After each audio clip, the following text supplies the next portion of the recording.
Hey viewers, welcome to study classes. I hope आप लोग अच्छे होंगे इस कोरोना काल में।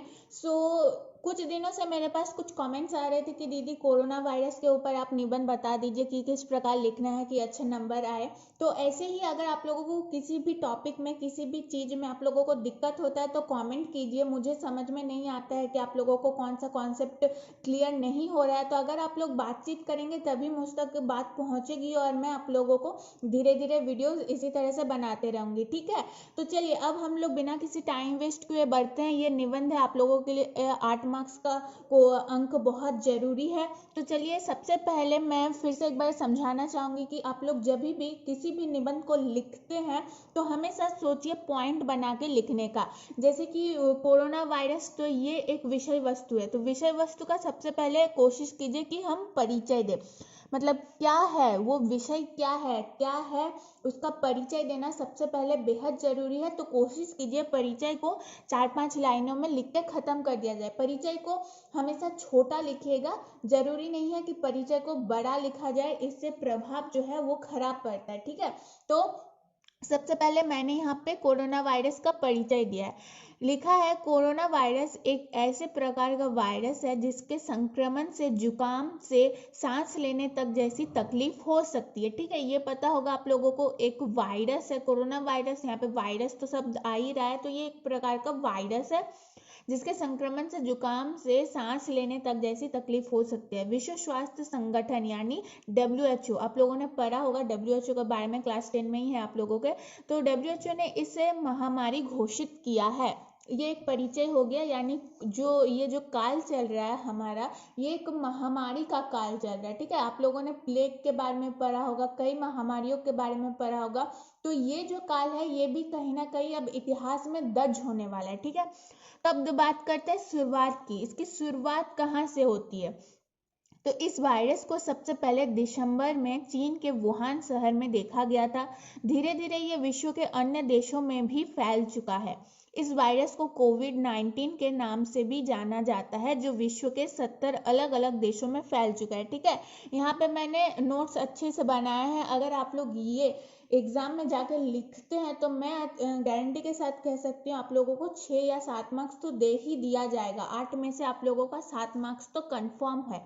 ठीक है, तो शुरुआत हो गई। शुरुआत कहाँ से हुई थी? तो शुरुआत चीन से हुई थी। और अब तो आप लोगों को पता है कि अमेरिका हो, चाहे भारत हो, पाकिस्तान हो, ये सब जगह में ये वायरस फैल चुका है। तो अब लक्षण की बात करते हैं कि लक्षण क्या दिखाई देता है, इस वायरस से हमें लक्षण क्या दिखाई देता है। जैसे देखिए, मैंने परिचय बताया, शुरुआत बताया, लक्षण बताया, नुकसान बताऊंगी। नुकसान बेहद इंपॉर्टेंट है, तो आप लोगों को इसी तरह टॉपिक वाइज लिखना है, पॉइंट बना के लिखना है। तो जो कि एग्जामिनर है आपका, वो अच्छे से चेक करेगा तो उसको भी प्रभावित लगेगा कि हाँ, ये स्टूडेंट ने अच्छे से लिखा है तो इसको अच्छा मार्क्स देना चाहिए। ठीक है, तो देखिए लक्षण के बारे में बात करते हैं हम लोग। लक्षण है, ये वायरस बुजुर्गों के लिए सबसे अधिक खतरनाक साबित हो रही है।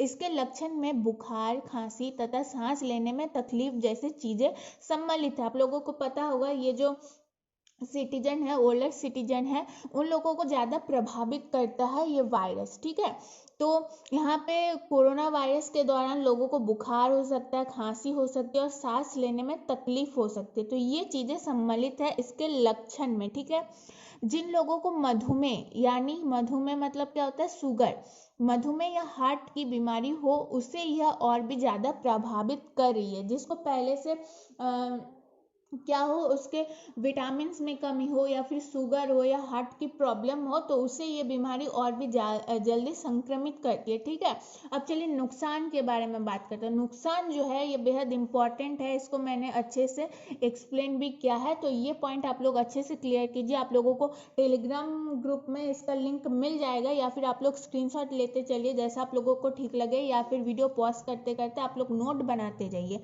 जो आप लोगों को ठीक लगे। नहीं तो मैं टेलीग्राम ग्रुप में इसका नोट्स दे दूंगी।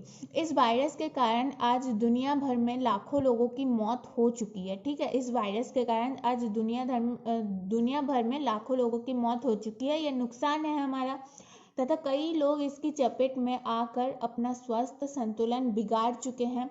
इस वायरस से लोगों को होगा। ठीक है, यहाँ पे लोगों को जान माल को लोगों की जान माल की काफ़ी नुकसान पहुंचा है। ठीक है, तो फिर यहाँ पे अब बात करते हैं। तो देखिए, देश भर में लॉकडाउन लगने के कारण लोगों को प्रवास करने में असुविधा हो रही है। देखिए, लॉकडाउन है तो आप लोगों को पता है ट्रेन जो है वो बंद है। तो अब ट्रेन ना होने के कारण लोगों को एक दूसरे से दूसरी जगह आने जाने की भी बहुत असुविधाएं उत्पन्न हो रही है। अब सब लोग तो ऐसा नहीं है कि सब लोगों के पास अपनी निजी कार हो या ना बाइक हो, तो ऐसा तो होता नहीं है। तो अब कुछ लोग जो है ट्रेन से ही आना जाना करते हैं। तो अब लॉकडाउन लगा है तो इसकी वजह से ट्रेन बंद है। हमारे यहाँ पूरे देश भर में ट्रेन है, कुछ ही ट्रेन चल रही है।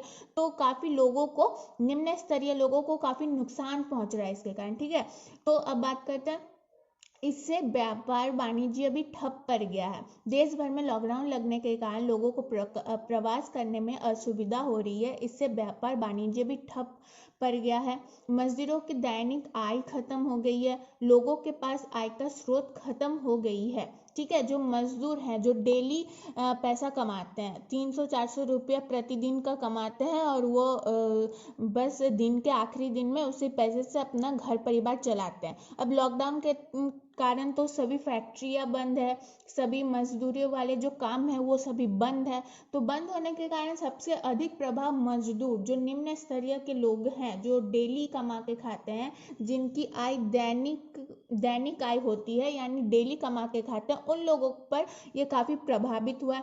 दूसरे जो लोग हैं, जैसे कि मान लीजिए व्यापारी भी हैं, उद्योगपति भी हैं, उनका भी फैक्ट्री दुकान बंद है, तो उनका भी जो आय का स्रोत है वो भी खत्म हो गया है। ठीक है, विश्व के बड़े बड़े देशों का सकल घरेलू उत्पादन काफी घट गया है, यानी जीडीपी के बारे में आप लोगों ने शायद इकोनॉमिक्स में पढ़ा होगा। अगर नहीं पढ़ा हो तो कमेंट बॉक्स में कमेंट करना, मैं एक वीडियो बना दूंगी जीडीपी के ऊपर। जीडीपी यानी सकल घरेलू उत्पादन काफी घट गया है, यानी इस कोरोना काल में लोग बेरोजगार हो गए। ठीक है, ये हो गया है हमारा नुकसान वाला टॉपिक क्लियर। अब हम लोग दूसरे पॉइंट पर बात करते हैं, शिक्षा पर प्रभाव। देखिए, इस कोरोना काल में शिक्षा पर भी बहुत प्रभाव है। आप लोग खुद एक छात्र हैं तो समझाने की कोई आवश्यकता नहीं है, लेकिन मैंने यहाँ पे एक पॉइंट बना के थोड़ा सा एक्सप्लेन किया। ठीक है, इस काल में छात्र अपने घर से निकल नहीं पा रहे हैं, जिसकी वजह से उन्हें विद्यालय की शिक्षा सही ढंग से नहीं मिल पा रही है। अब सारी शिक्षा ऑनलाइन सेवाओं के माध्यम से दी जा रही है तथा सरकार छात्रों की सुविधा के लिए भी कई बड़े कदम उठा रही है। अब सरकार ने भी ऑनलाइन शिक्षा का प्रबंध तो किया है और भी कई बड़े काम किए हैं। जैसे आप लोगों को पता होगा, सभी बोर्ड्स के सिलेबस घटा दिए गए हैं इस महामारी के दौरान। ठीक है, ताकि आप लोगों को असुविधा ना हो अपनी पढ़ाई में।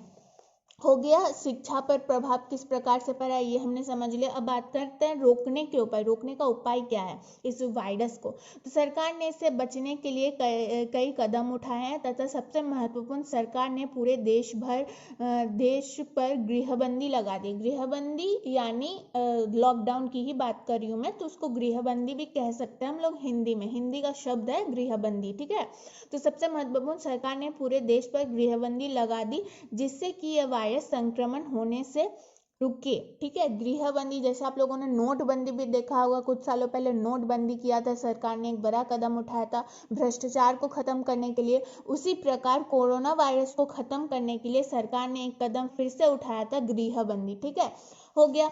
अब बात करते हैं, इस वायरस से बचने के लिए हम भी उपाय कर सकते हैं कि हम लोग भीड़ भाड़ जगहों में जाने से बच सकते हैं, मास्क लगा के घर से निकले, हाथ को साफ रखें, घर में स्वच्छता बनाए रखें और पौष्टिक आहार लें। पौष्टिक आहार लेने से हमारी शारीरिक क्षमता में वृद्धि होगी, हम अच्छे स्वस्थ रहेंगे, तो ये कोरोना वायरस या फिर कोई भी वायरस हमें कोई भी नुकसान नहीं पहुंचा सकती है। तो अगर ये चीज़ों का ध्यान रखेंगे तो हम कोरोना से दूर रह सकते हैं, धीरे धीरे उसको खत्म भी कर सकते हैं पूरे देश भर में। ठीक है, तो ये जो क्वेश्चन था और आप लोगों को विषय वस्तु था निबंध का, कोरोना वायरस, ये बेहद इंपॉर्टेंट था आप लोगों के लिए। 8 मार्क्स के लिए एग्जाम में पूछा जाता है और आप लोगों को पता होगा 8 मार्क्स कितना मायने रखता है।